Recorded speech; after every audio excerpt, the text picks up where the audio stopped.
ইমরান ছোটবেলা থেকেই পড়াশোনার উদ্দেশ্যে শহরে খালার বাড়িতে থাকে। যদিও তার জন্ম গ্রামেই, গ্রামের নাম বটতলী। তার বাবা মা এখনও সেখানেই বসবাস করেন, কিন্তু কোনো এক অজানা কারণে তারা কখনোই ইমরানকে গ্রামে আসতে দেননি। শহরের জীবন ইমরানের একদমই ভালো লাগে না।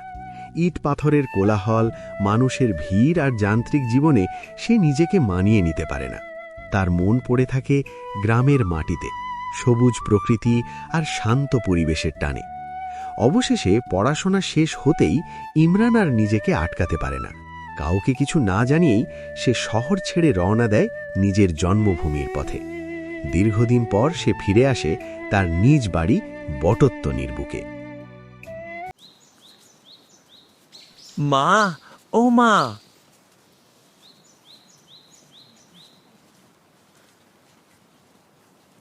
কি হলো বাবা, তুই হঠাৎ এলি যে? তা জানিয়ে তো আসবি, এমন হুট করে কেন? কিছু কি হয়েছে বাবা? না মা, কিছু হয়নি। আমার পড়াশোনা শেষ, এখন থেকে আমি এখানেই থাকব।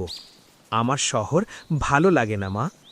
আচ্ছা, এখন হাত মুখ ধুয়ে ঘরে যা, আমি খেতে দিচ্ছি। আচ্ছা মা, বাবা কোথায়? তোর বাবা তো দোকানে গেল, এক্ষুনি চলে আসবে। যা, তুই হাত মুখ ধুয়ে নে।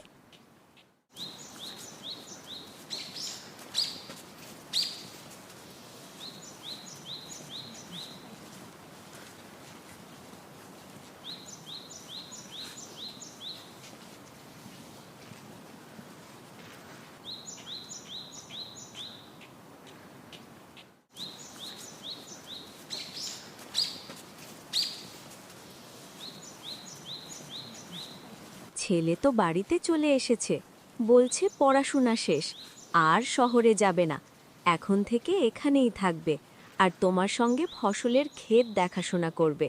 কই সে? ঘরে খাচ্ছে। আচ্ছা শোনো, অনেক বছর তো হলো, আর হয়তো কিছু হবে না। আর ছেলে এখন বড় হয়েছে, একমাত্র ছেলে আমার। আমি না থাকলে আমার এইসব দেখবে কে? ওর যা ইচ্ছে তাই করতে দাও, কিছু বলো না তুমি। সে তো বুঝলাম, কিন্তু যদি কোনো সমস্যা হয়? ও ঘটনার অনেকগুলো বছর পেরিয়েছে, আশা করি আর কিছু হবে না। তাই যেন হয়।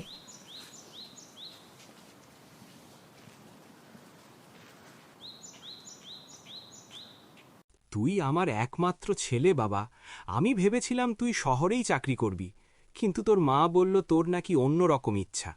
তবে আমি কোনো কিছুতেই বাধা দিব না। তোর যদি গ্রামে থেকে আমার ফসল দেখাশোনা করার ইচ্ছা থাকে তাহলে তাই করবি। তবে তোকে একটা কথা বলি, তুই উত্তরের মাঠের ওই দিকে যাবি না। কারণটা আমি এখনই বলছি না, তবে আস্তে আস্তে সবই তোকে বলবো বাবা।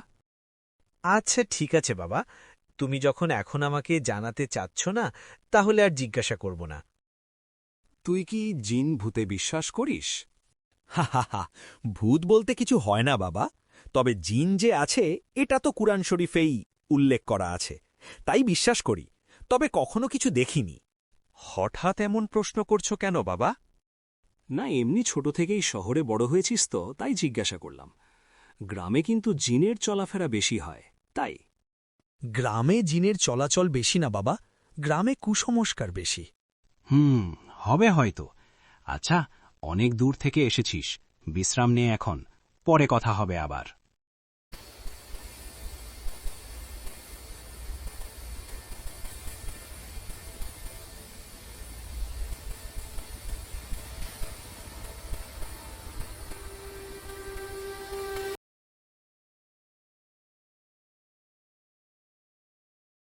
কি হয়েছে বাবা, এত বেলা করেও যে শুয়ে আছো?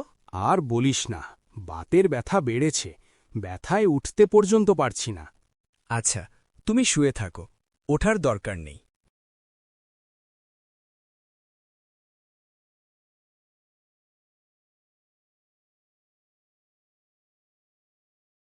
কোথায় যাচ্ছিস বাবা? গ্রামটা একটু দেখে আসি মা। উত্তরের দিকে যাবি না জানো?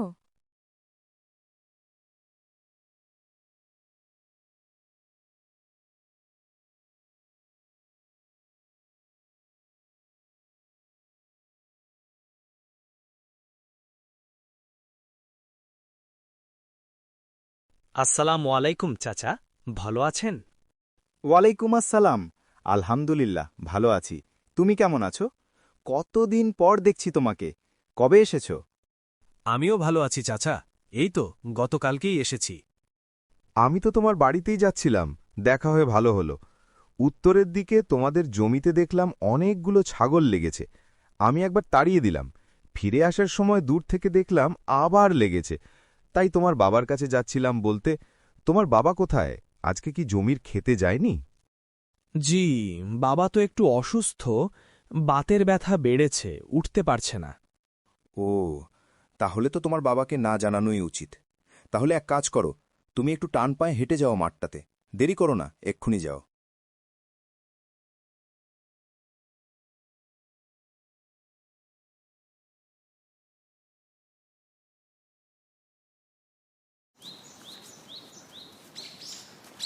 এই দিকটা আসা তো আমার বারণ ছিল, কিন্তু এমন পরিস্থিতিতে পড়লাম, কি আর করার, যাই ঘুরেই আসি।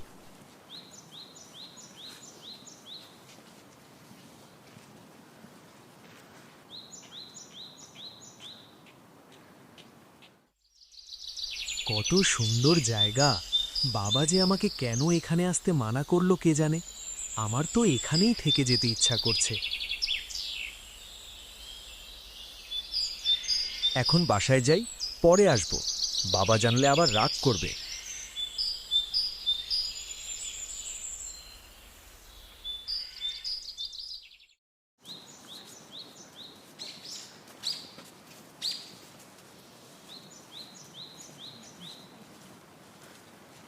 ইমরান, ইমরান!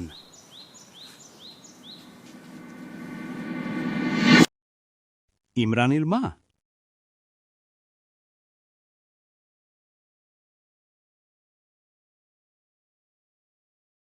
কি হলো বলো? ছেলে কোথায়? ডাকো তো, কোথা আছে ওর সাথে? সে তো বাড়িতে নাই, সে কখন বেরিয়েছে। বলল গ্রানটা ঘুরে আসি। উত্তরের দিকটা গেল না তো আবার? এগিয়ে গিয়ে দেখো তো একটু।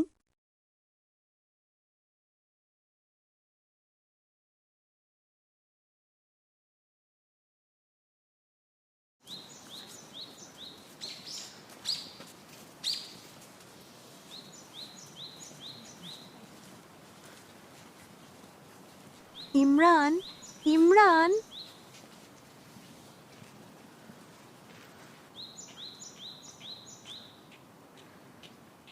কি হলো মা?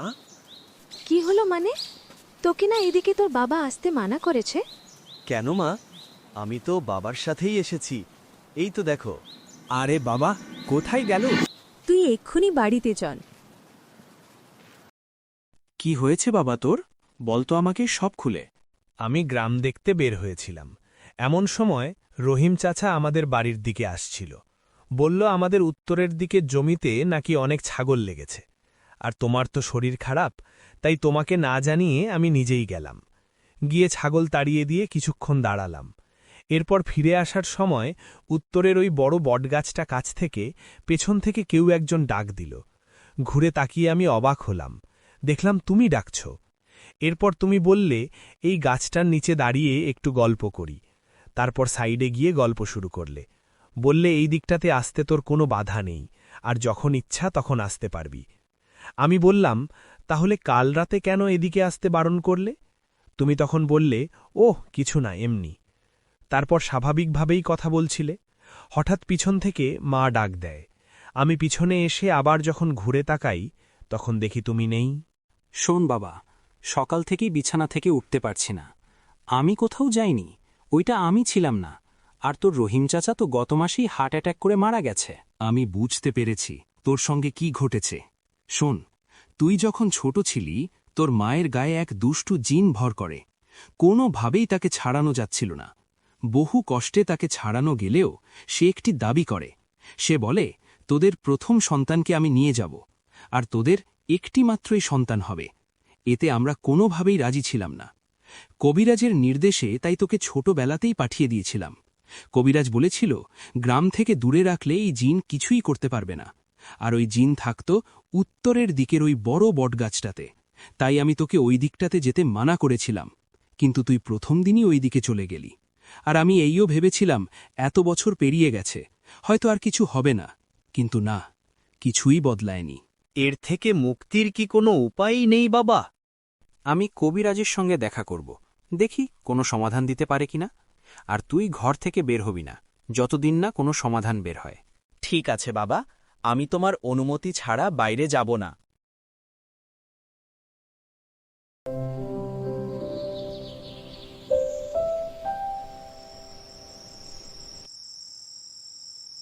কবিরাজ কি বলল গো? আমার ছেলেটার কোনো ক্ষতি হবে না তো? কিছুই বলেনি, বলল মধ্যরাতে আমাদের বাড়িতে আসবে। রাত তো হয়ে আসলো, এখনই আসবে হয়তো।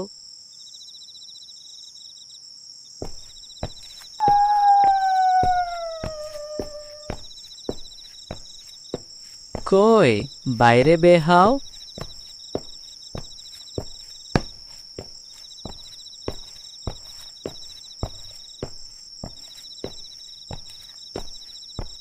আমি গেছিলাম বটগাছের ওইখানে, দুষ্টু জিনটার সঙ্গে কথা বললাম।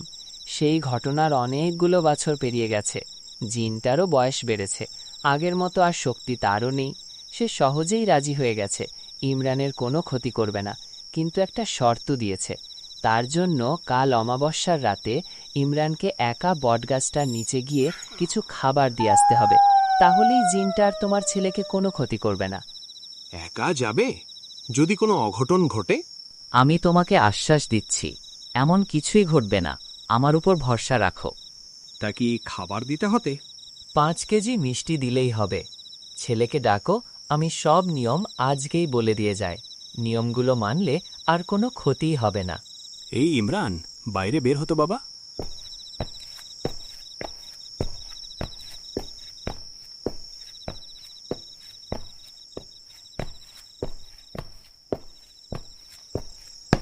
শোনো, কাল ঠিক মধ্যরাতে বের হওয়া বাড়ি থেকে, সঙ্গে কাউকে নিয়ে যাবা না। একা একা ওই বট গাছের নিচে দাঁড়িয়ে 5 কেজি মিষ্টি রেখে ডানে বামে না তাকিয়ে মাথা নিচ করে ঘুরে চলে আসবে।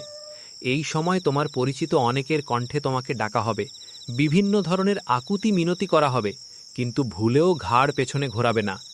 এইভাবে যদি কাজটা করতে পারো, তাহলে তোমার আর ভবিষ্যতে কোনো ক্ষতি হবে না।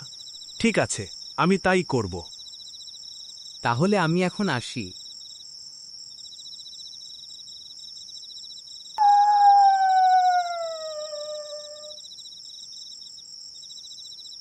পরের দিন গভীর রাতে ইমরান রওনা দিল বটগাছের উদ্দেশ্যে। হাতে একটি পাটের ব্যাগ, ব্যাগের ভেতরে রাখা 5 কেজি মিষ্টি। তার হাঁটার ভঙ্গি দেখে বোঝার কোনো উপায় নেই বুকের ভেতর সে কি ভয় লুকিয়ে রেখেছে। চারপাশে ঘন অন্ধকার, আর সেই অন্ধকার ভেদ করে একা একা হেঁটে চলছে ইমরান। নিজের হৃদস্পন্দনের শব্দ সে যেন নিজেই শুনতে পাচ্ছে, ধুকধুক ধুকধুক। ভয় তাকে ব্রাশ করে ফেললেও সে থামছে না, নিজেকে সাহসী প্রমাণ করার চেষ্টা করছে প্রতিটি পায়ে। বটগাছের কাছে পৌঁছতেই তার ভয় যেন দ্বিগুণ হয়ে উঠল। রাতের নিস্তব্ধতায় বটগাছের নিচের পরিবেশটা এতটাই বিভীষিকাময় যে মনে হচ্ছিল এই বুঝি অদৃশ্য কোনো শক্তি ঝাঁপিয়ে পড়ে তার প্রাণ কেড়ে নেবে। তবে সবশেষে কোনো অঘটন না ঘটিয়েই বাড়ি ফিরে গেল সে। এখানেই শেষ হল তার জীবনের কালো অধ্যায়। এরপর থেকেই গ্রামে সুন্দরভাবে বসবাস করতে লাগল তার বাবা মায়ের সঙ্গে।